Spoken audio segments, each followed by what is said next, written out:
Red Más Internacional. Buenas noches y bienvenidos. Comienza aquí Red Más Internacional. Estamos listos como siempre para entrar en materia y conocer junto a ustedes qué es noticia en el mundo en las últimas horas en este comienzo de semana después de un puente festivo. Y es que después de semanas de deshielo, Corea del Norte amenazó con suspender la reunión con Estados Unidos si no paran sus ejercicios militares con Corea del Sur. El régimen norcoreano advirtió con no acudir a la reunión programada con Donald Trump si Estados Unidos no detiene los ejercicios militares en la península coreana con Seúl. Incluso para este 16 de mayo estaban programadas las conversaciones de alto nivel entre enviados de Pyongyang y Corea del Sur y fueron suspendidas. Es lo que en este momento busca eliminar Corea del Norte. Las Fuerzas Armadas de la nación americana llegaron a desplegar 3 portaaviones en la zona considerada una de las muestras de fuerza más importantes en la región desde el final de la Segunda Guerra Mundial. Estados Unidos sigue firme con la cumbre entre Donald Trump y Kim Jong-un. Estamos operando bajo la idea y la noción que la reunión del presidente se llevará a cabo con el jefe de Estado Kim el próximo mes. El encuentro está programado para el 12 de junio en Singapur. Eso es hipotético, ¿sabes? La noticia acaba de salir y no puedo verificarlo todavía. Es muy pronto en el proceso, pero estamos planeando las reuniones. En los últimos meses, la tensión entre las dos naciones iba en aumento mientras Corea del Norte probó un misil balístico intercontinental capaz de llegar a cualquier ciudad de Estados Unidos, incluida la costa este. Washington y Corea del Sur aceleraron sus ejercicios militares en la península. Y entre tanto, la tensión entre Medio Oriente sigue en aumento después de la apertura de la Embajada de los Estados Unidos en Jerusalén. Ya son más de 60 las víctimas en la Franja de Gaza y los enfrentamientos entre palestinos y el ejército de Israel no se detienen. Cada 15 de mayo desde 1948 los palestinos conmemoran la Nakba, que en árabe significa catástrofe. Para ellos, es el día en el que fueron desterrados de lo que hoy se conoce como el Estado de Israel, luego de no aceptar la propuesta de la ONU del 30 de noviembre de 1947 de la creación de 2 estados, uno judío y uno palestino. Hoy, 70 años después de la creación del Estado de Israel, los palestinos no solo protestan para conmemorar el día de la catástrofe, sino por la apertura de la Embajada de Estados Unidos en Jerusalén. Cientos de miles de palestinos en Gaza se acercaron a la frontera con Israel. Su objetivo, sobrepasar la valla que divide la Franja de Gaza. El Ejército de Defensa de Israel respondió a los ataques hechos por el grupo terrorista Hamas, que gobierna la franja desde el año 2007. Hamas está utilizando manifestantes, gente desarmada que está participando y los están mandando al frente. Hemos visto mujeres y niños siendo enviados al frente para tumbar la valla y así una segunda ola de terroristas puede entrar a territorio israelí. Esto es un riesgo que nosotros, el Ejército de Defensa de Israel, no podemos tolerar y no vamos a tolerar. En el intento de no permitir a los palestinos entrar a territorio israelí, el ejército lanzó una fuerte ofensiva militar que ya deja más de 60 víctimas fatales y cerca de 2.400 heridos, 54 de ellos de gravedad. Hemos estado usando armas menos letales, hemos usado gas lacrimógeno, hemos estado hablando con ellos en árabe y hemos hecho diferentes cosas para prevenir esta situación. Este enfrentamiento entre israelíes y palestinos es sin duda alguna el más fuerte desde la operación Margen Protector en el año 2014 y se espera que la escalada de violencia siga en aumento el día de mañana cuando el presidente de Guatemala, Jimmy Morales, inaugure su embajada en Jerusalén. Ante este delicado hecho, la Liga Árabe, encabezada por Kuwait, llamó a la ONU a una reunión de emergencia para tratar la situación allí en la Franja de Gaza, mientras que el presidente de Turquía expulsó indefinidamente al embajador de Israel en Ankara. El embajador de Kuwait ante Naciones Unidas hizo un llamado a la Asamblea de la ONU para evaluar la situación en la Franja de Gaza. Condenamos lo que pasó y habrá reacción de nuestra parte y ya veremos lo que haga el Consejo. Hoy o quizás mañana pediremos una reunión de emergencia, pero estamos consultando con otro grupo árabe y los palestinos acerca de esto. Se espera que Al-Otaibi presente un proyecto ante el Consejo de Seguridad de la ONU para, según él, proteger a los palestinos. Todavía no estamos hablando de mantener la paz, pero había diferentes formas de protección que han sido proporcionadas a los palestinos. Por su parte, el presidente de Turquía, Recep Tayyip Erdogan, condenó el accionar militar de Israel. Israel es un estado terrorista y los caminos que están tomando dan prueba de que son un estado terrorista.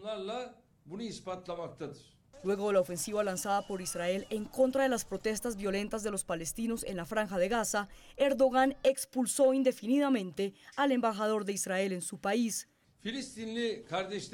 Lo que Israel hizo hoy es un genocidio y no es la primera vez que Israel lleva a cabo un genocidio. A la decisión de Turquía se sumaron los gobiernos de Bélgica e Irlanda, quienes llamaron a consulta a sus embajadores en Israel.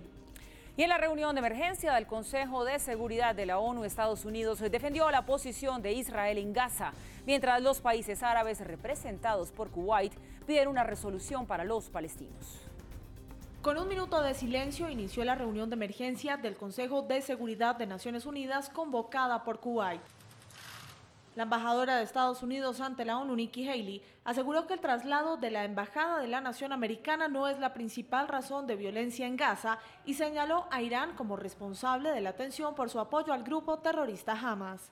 Pero recordemos que la organización terrorista Hamas ha estado incitando a la violencia durante años, mucho antes de que Estados Unidos decidiera trasladar nuestra embajada. Haley destacó el accionar de Israel.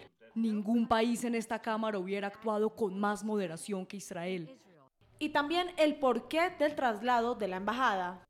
Lo que es más importante de trasladar nuestra embajada a Jerusalén también refleja la realidad de que Jerusalén es la capital de Israel. Ha servido como capital desde que Israel fue fundado como Estado. Es la antigua capital del pueblo judío.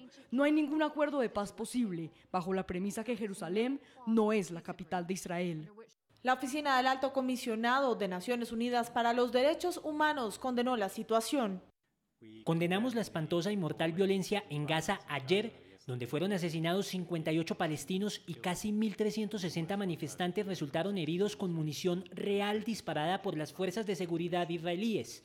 De los heridos, 155 están en estado crítico. 6 niños y un trabajador de salud están entre los que perdieron la vida y 10 periodistas sufrieron heridas de bala. Y rechazó el uso de la fuerza por parte del ejército israelí. La fuerza letal solo puede ser usada como una medida de último recurso, no el primero, y solo cuando existe una amenaza inmediata a la vida o lesiones graves. Kuwait, que ocupa en nombre de los países árabes un lugar en la ONU hasta 2019, pidió formalmente una investigación para esclarecer lo sucedido después de que Estados Unidos bloqueara la solicitud de la investigación. Piden que se adopte una resolución que garantice la protección de los civiles. El pueblo palestino espera que las Naciones Unidas y el Consejo de Seguridad activen lo que esta organización se ha propuesto para lograr el mantenimiento de la paz y la seguridad. Aquí queremos renovar nuestra plena solidaridad con el pueblo palestino para defender su causa justa y sus derechos legítimos, incluido su derecho histórico y firme en Jerusalén. Miembros permanentes como Reino Unido y Francia destacaron la importancia de una solución y el regreso de las conversaciones.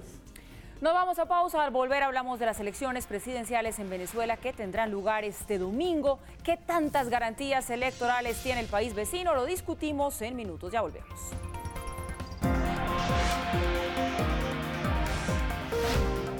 Buenas noches. Al mediodía de hoy se entregó ante las autoridades Sergio David Torres, el ex candidato por el partido Alianza Verde al Consejo de Bogotá y quien es señalado de acceso carnal abusivo contra un menor de 13 años. Torres, estudiante de Derecho y también publicista de profesión, se entregó a las autoridades cuando supo que había una circular roja de Interpol en su contra. Hoy también la senadora Claudia López, a nombre del partido Alianza Verde, le envió una carta a la Fiscalía en la que asegura que el hombre no tiene nada que ver con esa colectividad política. La información completa a las 8 en nuestra emisión central. No le gana a nadie estas elecciones.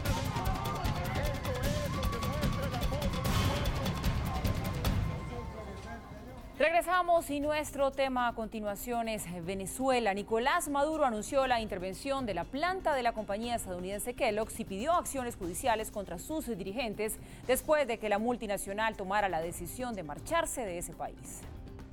Empleados de la multinacional Kellogg's en Maracay se vieron sorprendidos al ver que la planta de producción estaba cerrada. Kellogg's de Venezuela se ha visto forzada a cesar sus operaciones en el país. Mediante un comunicado, la compañía informó que cesaban sus actividades en Venezuela debido al deterioro económico y social que atraviesa el país. Es una lástima que el sector privado no puede operar abiertamente en el país ahora. Desde el estado Carabobo y en pleno acto de campaña, el presidente candidato Nicolás Maduro anunció medidas al respecto. ¿Qué hizo el gobierno revolucionario? Llegaron inmediatamente el ministro del Trabajo, los ministros de la Economía, abrieron la empresa, se la hemos entregado a los trabajadores y la empresa está produciendo con la clase obrera industrial. Dijo que la decisión de la multinacional extranjera es una maniobra para desestabilizarlo de cara a las elecciones del 20 de mayo. Y este pueblo tiene un presidente y un gobierno que lo protege y la empresa Kellogg's va a seguir produciendo ahora en manos de la clase obrera. Calificó como inconstitucional e ilegal que a los empleados de Kellogg's les hayan liquidado sus prestaciones. Y vamos a iniciar las acciones judiciales para solicitar el código rojo a los dueños, accionistas de la empresa Kellogg's para que paguen en los tribunales y paguen en la justicia. Tienen que respetar las leyes de Venezuela. Unos 400 empleados denunciaron que el dinero que les dieron por concepto de liquidaciones no es suficiente ante la crisis que atraviesa el país. Y a pocos días de las elecciones, la tensión aumenta. El presidente candidato Nicolás Maduro ha sido blanco de varias agresiones en sus recientes actos de campaña. Y por otra parte, diputados opositores y algunos periodistas fueron agredidos por la Guardia Nacional Bolivariana. La prensa internacional no ha dejado escapar sucesos que reflejan el disgusto de algunas personas con el presidente candidato Nicolás Maduro. El 12 de mayo de este año, en un acto de campaña en Apure, al mandatario le lanzaron algunos objetos que fueron atrapados por 2 de sus escoltas. 2 días después, y en otro evento público en el estado Lara, Maduro ofrecía un discurso cuando de repente uno de sus escoltas atrapa un objeto que le lanzaron. Ante ese supuesto intento de agresión, el jefe de estado respondió así: Tengan cuidado, ¿oyeron? ¿Quién hizo eso? Con mucho cuidado. Mucho cuidado. Hay que tener cuidado, ¿verdad? ¿Quién fue? ¿Quién fue? Bueno, mucho cuidado, mucha conciencia. En casi todos sus actos de campaña, Maduro ha rechazado los pedidos de la comunidad internacional de aplazar las elecciones programadas para este domingo 20 de mayo, en las que busca la reelección. Pero no solo el mandatario ha sido objeto de agresiones. Este 15 de mayo, la sede de la Asamblea Nacional quedó convertida en un auténtico campo de batalla. Un grupo de diputados opositores que pedía el ingreso de los medios de comunicación al recinto fue agredido por efectivos de la Guardia Nacional Bolivariana. En uno de los videos quedó registrada la manera en que los uniformados destruyen una cámara del canal local Venevisión.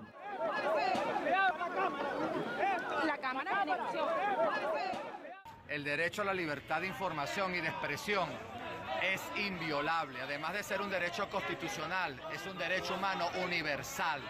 Y hoy nuevamente la Guardia Nacional, por órdenes del Ejecutivo, intenta que no se sepa lo que está sucediendo en Venezuela. Los comunicadores pretendían cubrir un debate en el que fueron tratados temas como la situación de la estatal petrolera PDVSA y los comicios del 20 de mayo.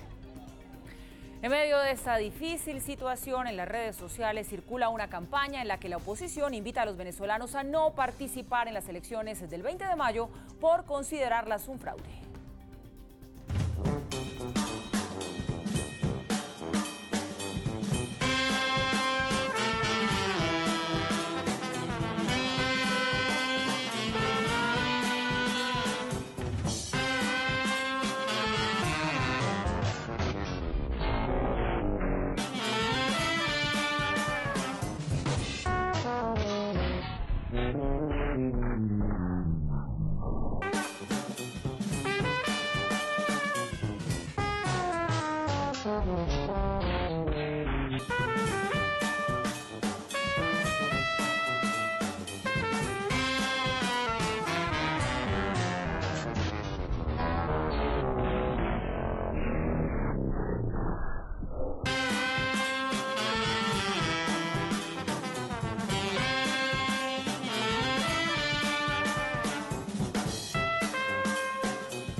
Oh, no. Y además, sobre las noticias relacionadas con Venezuela, en medio de la crisis que atraviesa este país, el régimen de Nicolás Maduro compra petróleo en el extranjero para enviarlo a Cuba. Así lo denunció la agencia Reuters a través de una investigación. Según esta investigación de la agencia Reuters, la estatal petrolera venezolana PDVSA invirtió $440 millones para enviárselo a Cuba en condiciones crediticias amistosas que a menudo generan grandes pérdidas económicas. El régimen chavista habría realizado estas transacciones sin previo aviso, lo que reflejaría un deterioro de su sector energético bajo el gobierno de Nicolás Maduro. Las compras fueron realizadas luego de que durante el primer trimestre de este año la producción de crudo en el país caribeño llegara a su nivel más bajo en los últimos 33 años. Algunos expertos criticaron que el gobierno venezolano prefiera comprar crudo para abastecer a sus aliados en lugar de venderle petróleo de sus propias reservas en medio de una escasez generalizada de alimentos y medicinas. Venezuela atraviesa una de las peores crisis económicas de toda su historia, determinada, entre otras cosas, por la caída prolongada de precios del petróleo que generan el 90% de los ingresos de la nación. Bueno, pues se acerca el día de las elecciones en Venezuela y por supuesto allí los ánimos se caldean más y más. Crece la incertidumbre, la preocupación de un gran sector del país y hablamos del tema aquí en Red Más Internacional. Saludamos a nuestra invitada Natasha Rojas, politóloga y profesora del Departamento de Relaciones Internacionales de la Universidad Javeriana. Natasha, buenas noches y gracias por estar hoy aquí con nosotros. Buenas noches, muchas gracias por la invitación. Bueno, ¿para qué nos preparamos con estas elecciones en Venezuela? ¿Para que no hayan sorpresas, para que Maduro nuevamente se quede en el poder? Bueno, yo creo que sorpresas, yo creo que ya todos sabemos qué va a pasar. De hecho, más o menos podríamos tener el aproximado de con cuántos votos, o al menos el porcentaje de apoyo. Lo que no sabemos es la parte de la oposición que llama a la abstención. No sabemos qué va a ser el 21. Esa es la parte sorpresa. No sé si realmente tienen algo preparado o en el fondo es que no tienen la menor idea qué van a hacer al otro día.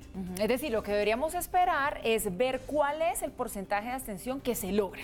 Eso sería como el único factor sorpresa que podemos tener aquí. Pero que Nicolás Maduro termina siendo nuevamente presidente, de eso no hay duda. Sí, yo creo que ni la comunidad internacional ni los mismos venezolanos tienen alguna sospecha alrededor de esto y al contrario, yo creo que las elecciones el gobierno se ha sabido manejarlas muy bien porque ha generado unas fracturas profundas dentro de la oposición.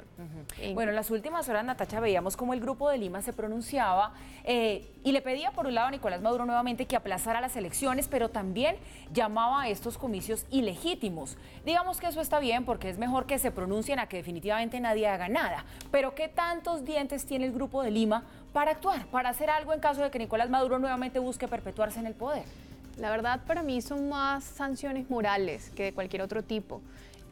Digamos, en el contexto de la OEA, en el contexto americano, ellos no tienen nada que hacer porque ellos parten de un principio y se sostienen bajo un principio de la no intervención.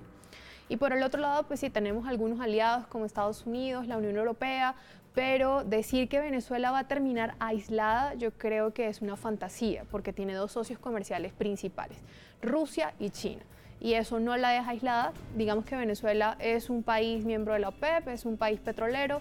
Yo creo que le da un poco igual como quedar aislado políticamente, que es lo único que podrían hacer, creo yo. ¿Y qué panorama le espera a la oposición con un nuevo periodo presidencial de Nicolás Maduro? Se lo pregunto porque la oposición claramente lo que buscaba era que nadie más se presentara para poder darle un tinte de ilegitimidad a estos comicios, pero eso no fue así, hay más candidatos compitiendo con Nicolás Maduro. Bueno, pero yo creo que independientemente si están esos candidatos o no, la percepción de la falta de institucionalidad sigue siendo la misma. Yo creo que seguramente el gobierno ya tiene lista la nueva constitución. Yo creo que lo que viene es una cubanización muy clara del sistema venezolano. Yo creo que lo que viene incluso son elecciones indirectas para las presidenciales. O sea, yo creo que probablemente la oposición perdió un momento de oro, no necesariamente para participar, pero sí para ocuparse en el plano político. Creo que lo que viene le va a ser aún más difícil poder buscar espacios dentro de Venezuela.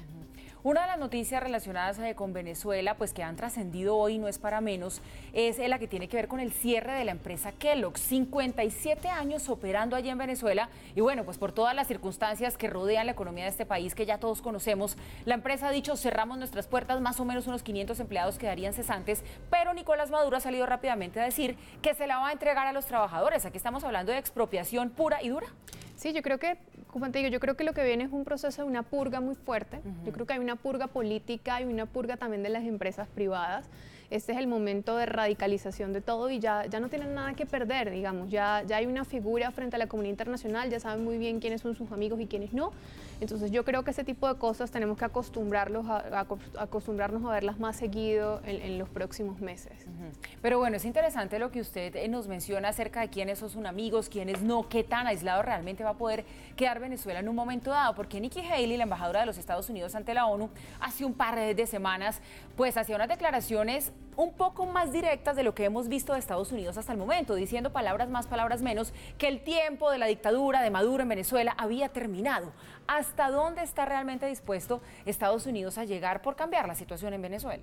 Bueno, yo no creo mucho en una intervención directa de Estados Unidos al interior de Venezuela, sobre todo por el contexto, digamos, de los otros socios, como bien decía, de Rusia y de China, que no le interesa entrar en confrontaciones. Además, ellos no están interesados en que se haga una intervención porque ellos tienen unos intereses económicos muy claros dentro del país. Digamos, en el peor de los escenarios, entonces el país quedaría desmembrado entre Estados Unidos, China y Rusia y algunos otros actores, pero no veo realmente una intervención clara dentro del proceso. Y aún así, con todos los indicadores de derechos humanos, digamos, la comunidad internacional, hemos visto otros casos, como por ejemplo el caso de Siria, donde no tienen nada que hacer o no han estado interesados en el fondo en hacer nada. ¿Por qué Maduro no se declara dictador de frente? Porque quiere seguir manteniendo pues una mentira que a los ojos del mundo pues es clarísima, que lo que hay en Venezuela es una dictadura. ¿Por qué no lo dice y lo asume? Yo tengo aquí como dos hipótesis, un poco de incluso cómo él maneja el Tribunal Supremo de Justicia. Yo creo que por un lado estas neodictaduras sí necesitan una careta para poder legitimar cierto tipo de acciones, y es como cierto prestigio en la historia, digamos, política. Y por otro lado, yo creo que en el fondo, muy en el fondo, tienen el miedo que esto puede caer en algún momento. Entonces ellos necesitan un soporte, como por ejemplo sentencias de un tribunal, como por ejemplo pronunciamientos de un fiscal, que el día que los llamen a una corte penal o a las instituciones internacionales tengan algo que mostrar para poder sostener la legitimidad y lo democrático de sus decisiones. Claro, entonces decir que siempre se ha llamado a elecciones sería una de esas pruebas que podría jugar a su favor. Claro. El papel de quienes están compitiendo con Nicolás Maduro, ¿realmente lo están haciendo desde la oposición o aquí con el candidato Falcón específicamente? ¿Podría haber algo tras bambalinas cuadrado con Nicolás Maduro y Falcón no sería tan de la oposición como se muestra? Bueno, ellos claramente, incluso el otro candidato lo han dicho desde el principio, ellos son del ala chavista. Y eso hay que dejarlo muy claro. Ellos nunca han sido parte, digamos, de la oposición fuerte. Lo que se van a separar en este momento es del madurismo o de toda esta nueva visión muy cercana a Cuba, pero siguen siendo chavistas en el fondo. Entonces no sabemos qué puede pasar. Hay una expresión en Venezuela que se usa mucho, que es saltar la talanquera, y eso lo hemos visto mucho con varios candidatos y varios actores políticos que se pasan de un bando al otro en cuestión de meses. Entonces, digamos que tampoco generan confianza en la sociedad para poder participar. Por último, Natacha, la fiscal Ortega también hace unas cuantas semanas pues decía que con las elecciones en Venezuela lo que se iba a producir era un éxodo masivo de venezolanos hacia Colombia. Yo creo que ese éxodo masivo ya lo estamos viendo. ¿Cuáles van a ser esos efectos colaterales para nuestro país? ¿Qué más puede pasar mientras Nicolás Maduro siga en el poder acabando con el país? Bueno, yo creo que, como bien ya lo mencionabas, sí hay una asociación directa entre los picos de migración, especialmente migración por las vías terrestres y por las trochas irregulares, de paso irregular. Sí tiene una asociación directa con momentos electorales en Venezuela. Por ejemplo, con la última asamblea, la convocatoria que se hace a la Asamblea Nacional Constituyente, fijó un punto importante, un pico importante migratorio. Entonces, yo creo que esto va a seguir sucediendo, pero muy a pesar de las elecciones, esto va a seguir pasando, digamos, porque la situación económica y la situación social ha empeorado. Y por otro lado, pues digamos, Juan Manuel Santos hace un pronunciamiento, digamos, bastante fuerte, que no estamos tan acostumbrados a ese tipo de pronunciamientos y decir que no las reconoce, y todo va a depender también de los resultados electorales en Colombia, cómo se van a llevar esas relaciones binacionales. Con un nuevo presidente aquí en Colombia, pues es cierto, empieza esa cuenta regresiva para las elecciones en Venezuela, elecciones sin garantías, y estamos muy atentos, como lo hacemos siempre, aquí en Red Más Internacional, a la situación del vecino país. A Natacha Rojas, politóloga, profesora del Departamento de Relaciones Internacionales de la Universidad Javeriana, le damos las gracias por habernos acompañado en esta muy lluviosa noche. Bienvenida siempre. Muchas gracias. Y por lo pronto nosotros seguimos con información de la región. El presidente de Nicaragua, Daniel Ortega, participará en los diálogos con representantes de la oposición para buscar una salida a la crisis que atraviesa ese país. Voceros del gobierno de Nicaragua también confirmaron que las conversaciones comenzarán este miércoles 16 de mayo en la mañana. El diálogo contará con la mediación de representantes de la Iglesia Católica y busca frenar las protestas en contra de Daniel Ortega, que este 15 de mayo dejaron 35 heridos y 10 detenidos. Y el presidente de Ecuador, Lenín Moreno, entre tanto, anunció que va a reformar una polémica ley de comunicaciones de su antecesor, Rafael Correa. En un mensaje a la nación, Moreno dijo que va a eliminar a la Superintendencia de la Información y Comunicación, una entidad que la prensa de ese país consideró como artífice de una represión informativa durante los últimos años del gobierno de Correa. La iniciativa, que también busca garantizar la libertad de expresión, será presentada por el mandatario ante la Asamblea Ecuatoriana este 18 de mayo. Y nos vamos así a una nueva pausa. Regresamos en minutos. Esto es Red Más Internacional.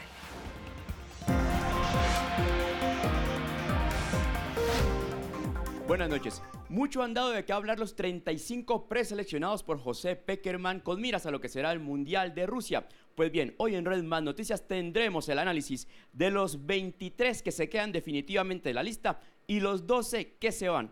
Todo en la emisión central de Red Más Noticias a las 8 de la noche.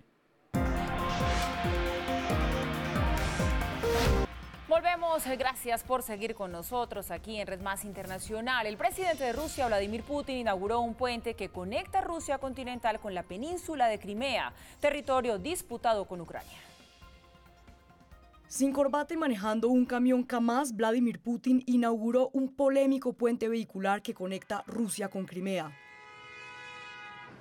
Crimea ha sido durante décadas un territorio disputado entre Rusia y Ucrania, pero en el 2014, tras un referéndum y una operación militar por parte del Ejército Rojo, Putin logró la anexión de la península en mayo de ese año. En diferentes periodos de tiempo, desde tiempos de SARS, la gente pedía este puente. Luego las personas volvieron con esta idea en los 30, 40 y 50 del siglo pasado. Por fin, gracias a su arduo trabajo, su talento, este proyecto, este milagro sucedió. Muchas gracias. El puente, de 19 kilómetros de longitud, con 2 carriles de ida y 2 de regreso, entrará en funcionamiento mañana en la mañana, mientras que las vías del tren estarán listas para el 2019. Este es un maravilloso resultado que hace a Crimea y la legendaria Sebastopol aún más fuerte y nos acerca a todos. Esto permitirá desarrollar la economía de Crimea y Sebastopol con una nueva velocidad y calidad e incrementará la calidad de vida de las personas. Continuaremos trabajando en este tipo de proyectos a lo largo y ancho del país. Este es el primer gran proyecto que el presidente Putin inaugura tras ser reelegido por 4ª vez, en esta ocasión con el 77% de favorabilidad. La primera dama de los Estados Unidos, Melania Trump, permanece hospitalizada después de haber sido operada de los riñones. La cirugía, se sabe, fue exitosa y no se presentaron complicaciones.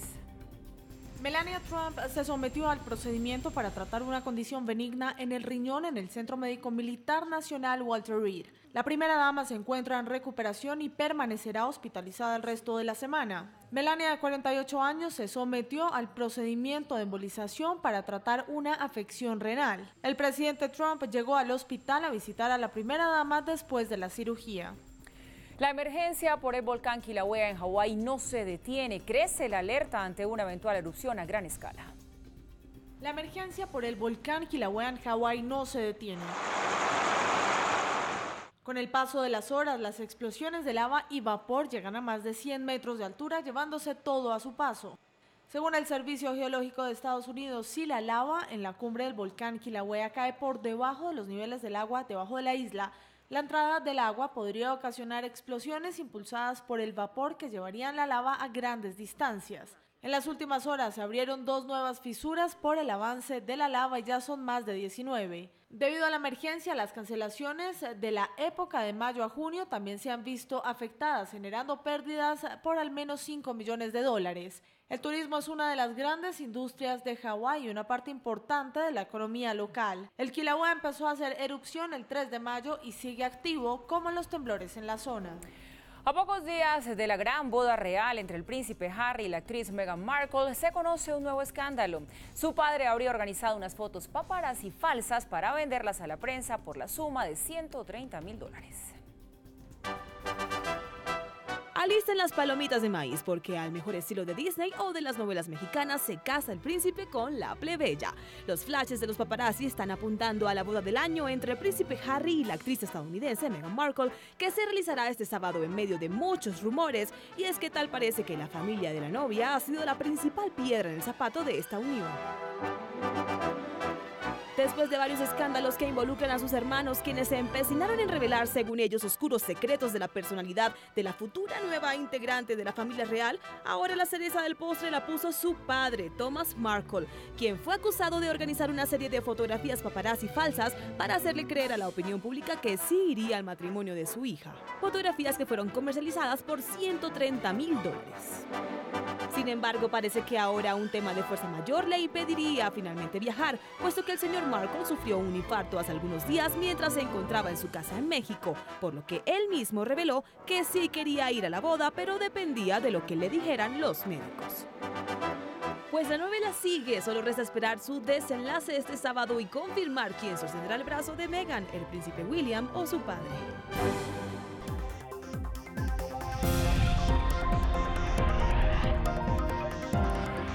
Y repasamos a esta hora 2 de las noticias más importantes del día a nivel internacional. Después de semanas de deshielo, Corea del Norte amenazó con suspender la reunión con los Estados Unidos si no paran sus ejercicios militares con Corea del Sur. El régimen norcoreano advirtió con no acudir a la reunión programada con Donald Trump si Estados Unidos no detiene los ejercicios militares en la península coreana con Seúl. Incluso para este 16 de mayo estaban programadas las conversaciones de alto nivel entre enviados de Pyongyang y Corea del Sur y fueron suspendidas. Es lo que en este momento busca eliminar Corea del Norte. Las Fuerzas Armadas de la nación americana llegaron a desplegar 3 portaaviones en la zona considerada una de las muestras de fuerza más importantes en la región desde el final de la Segunda Guerra Mundial. Estados Unidos sigue firme con la cumbre entre Donald Trump y Kim Jong-un. Estamos operando bajo la idea y la noción que la reunión del presidente se llevará a cabo con el jefe de Estado Kim el próximo mes. El encuentro está programado para el 12 de junio en Singapur. Eso es hipotético, ¿sabes? La noticia acaba de salir y no puedo verificarlo todavía. Es muy pronto en el proceso, pero estamos planeando las reuniones. En los últimos meses, la tensión entre las dos naciones iba en aumento mientras Corea del Norte probó un misil balístico intercontinental capaz de llegar a cualquier ciudad de Estados Unidos, incluida la costa este. Washington y Corea del Sur aceleraron sus ejercicios militares en la península. Y la tensión en Medio Oriente sigue en aumento tras la apertura de la Embajada de los Estados Unidos en Jerusalén. Ya son más de 60 las víctimas en la Franja de Gaza y los enfrentamientos entre palestinos y el ejército de Israel no se detienen. Cada 15 de mayo desde 1948 los palestinos conmemoran la Nakba, que en árabe significa catástrofe. Para ellos, es el día en el que fueron desterrados de lo que hoy se conoce como el Estado de Israel, luego de no aceptar la propuesta de la ONU del 30 de noviembre de 1947 de la creación de 2 estados, uno judío y uno palestino. Hoy, 70 años después de la creación del Estado de Israel, los palestinos no solo protestan para conmemorar el día de la catástrofe, sino por la apertura de la Embajada de Estados Unidos en Jerusalén. Cientos de miles de palestinos en Gaza se acercaron a la frontera con Israel. Su objetivo, sobrepasar la valla que divide la Franja de Gaza. El Ejército de Defensa de Israel respondió a los ataques hechos por el grupo terrorista Hamas, que gobierna la franja desde el año 2007. Hamas está utilizando manifestantes, gente desarmada que está participando y los están mandando al frente. Hemos visto mujeres y niños siendo enviados al frente para tumbar la valla y así una segunda ola de terroristas puede entrar a territorio israelí. Esto es un riesgo que nosotros, el Ejército de Defensa de Israel, no podemos tolerar y no vamos a tolerar. En el intento de no permitir a los palestinos entrar a territorio israelí, el ejército lanzó una fuerte ofensiva militar que ya deja más de 60 víctimas fatales y cerca de 2.400 heridos, 54 de ellos de gravedad. Hemos estado usando armas menos letales, hemos usado gas lacrimógeno, hemos estado hablando con ellos en árabe y hemos hecho diferentes cosas para prevenir esta situación. Este enfrentamiento entre israelíes y palestinos es sin duda alguna el más fuerte desde la operación Margen Protector en el año 2014 y se espera que la escalada de violencia siga en aumento el día de mañana cuando el presidente de Guatemala, Jimmy Morales, inaugure su embajada en Jerusalén. Llegamos así al final de esta emisión de Red Más Internacional. Ustedes, como siempre, gracias por informarse con nosotros. Sigan en nuestra programación, que ya viene Camila Sin Filtro. Buenas noches.